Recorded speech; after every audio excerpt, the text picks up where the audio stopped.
And that's a good segue to the top 10 ways to get involved with SIIM. Oh my gosh, like we are not stopping. No, we are not. And so a new campaign coming. So watch for this, but we're going to give you a sneak peek today at try to say that 10 times fast. Yeah, tongue twisters. 10 top ways of getting involved with SIIM. I hope we have this listed out because I couldn't remember all these if I tried. Okay, you can use your cheat sheet. Okay. Well, the first one, so yeah, submit abstracts. You talked about the fact that that number was up for our annual meeting that's in a couple months, and submit to SIIM. That'll be opening right after the annual meeting. Yep. But definitely your scientific abstracts, that's what we are all about. Number one. That's number one.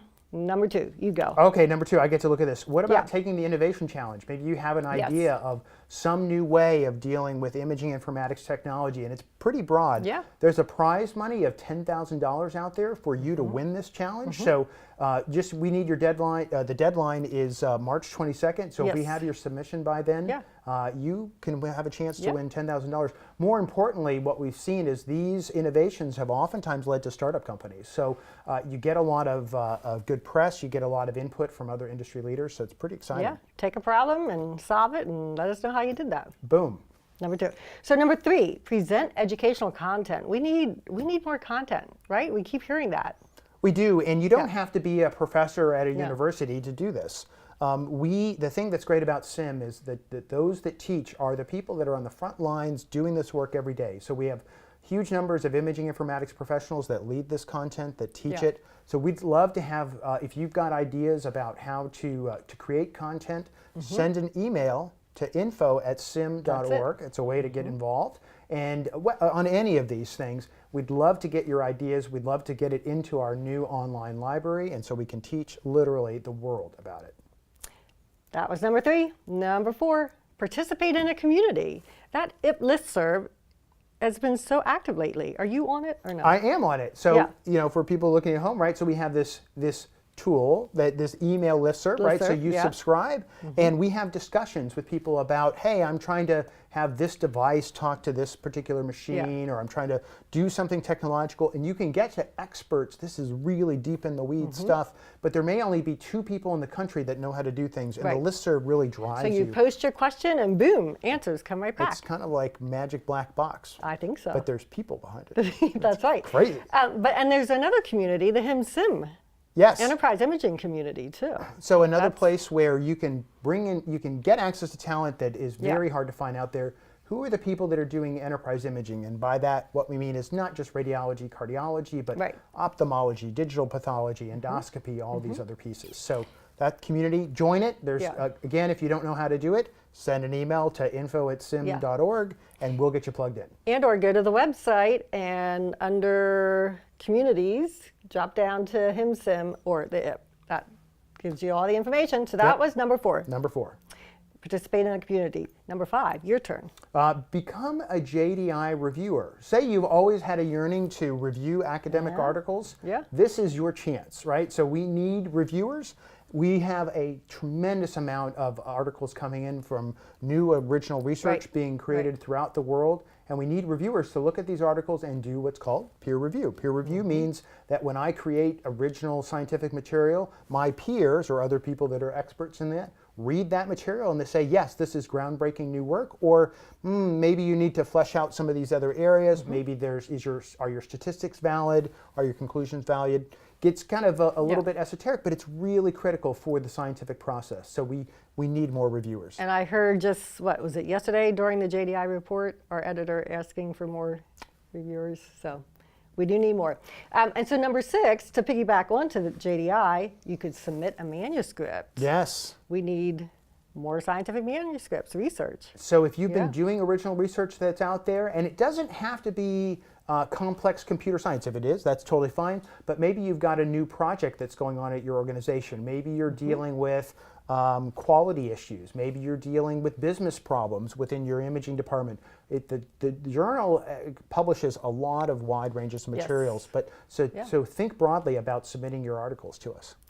Number 7, and you're going to have to enumerate on this one, Jim. Participate in the hackathon. What's the hackathon? So the hackathon, which scares a lot of people, it's not scary at all. It's pretty fun. Because usually when you're hacking, that's not a good thing. Well, I'm going to show my I'm not even going to go down that path because I already have, like, the comments are going to blow up about how I need to get a social life. But clearly, so the hackathon is a place where we come together and we say, people who actually write code, right? So these are programmers, and we teach them about how to use some of the materials that we put into what's called the SIIM stack, the computer systems that show how to do things like HL7 Fire, DICOM Web, and how people can, in a space of a day or 2 days, build brand new medical applications that let them interact with EHRs, VNAs, imaging viewers.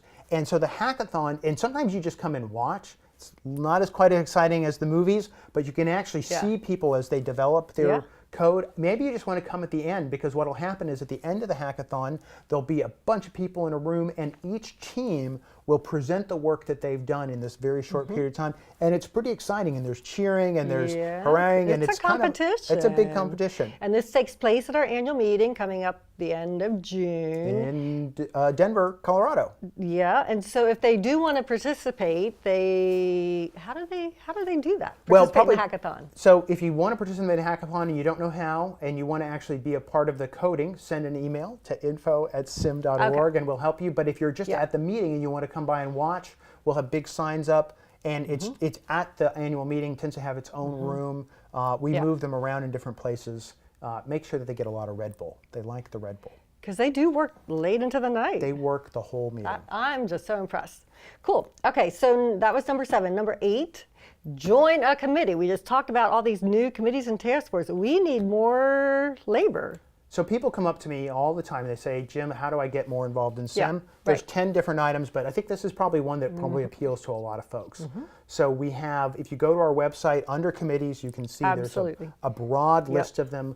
We do everything from audit and compliance. We do finance and administration, but we also do machine learning. We do global ambassador. We do education. I can't even begin to name them, but this is a great way to look at what we're doing, and then just send us an email at info@siim.org and just say, I'd like to be on X committee. We're always grateful for people to help us out. Yeah, find one that jives with your expertise, and we'll let get us you signed know. up. Yeah, absolutely. So number 9, be a guest speaker on SIMcast. And I've heard it's scary and intimidating to be on SIMcast. I did it. I didn't think it was so scary. No, it was so easy. Arjun and Prasad, and I think now Jason Nichols is doing. I mean, it's so easy. The podcasts are great. They're fun to listen to, but they're really fun to do. Yeah. So if you have an idea about that you'd like to share with other people, we'll get you in. What can you do? Send us an email at info@siim.org, and we'll get you enrolled into the SIMcast, because we desperately need more content there. So they just did one with DICOM, the 2 DICOM experts that I listened to. Love that. And Woojin and Bill Boone just did one too. Oh. Yeah. So probably on entrepreneurship? I think so. Yeah, they are just amazing with the stuff that they've done. They're kind of up there in that world, right? Yeah. Okay, so we're ready for number 10. My favorite. I need more Twitter followers. You need more Twitter followers. Yes, please. SIIM needs more Twitter followers. Just if all of the above just seems too much and too overwhelming, just follow us on SIIM Tweets. You'll get information about these and all the big news. Absolutely. Going on and then they can please retweet and like and get their followers involved. But keep it nice. Keep it nice. Okay, yeah. That was one thing that came up yesterday. It's kind of funny. It did, didn't it? A social media policy, right? Everybody loves a new policy. I know. So we'll keep it user-friendly. But yeah, definitely follow us and help us put the word out. I would just say to our, if people are I think the SIIM brand is great. I think that when I look at people talking about SIIM throughout social media, I think we do a really, really nice job. We're very appropriate. But if you ever have any concerns, send me a direct message on Twitter or let me know, because we take it seriously and we want people to feel welcome in this community. We don't want people to feel bullied or harassed in any way. So let me know. And we want to make sure that we're good stewards of our name and our membership. Absolutely. Yeah. And the other way we do push information out to our members is through our monthly member connection. And often that's where we are putting some of these updates for dates and so on for submitting abstracts and whatever. So be sure to look for the member connection for I think that's a good idea.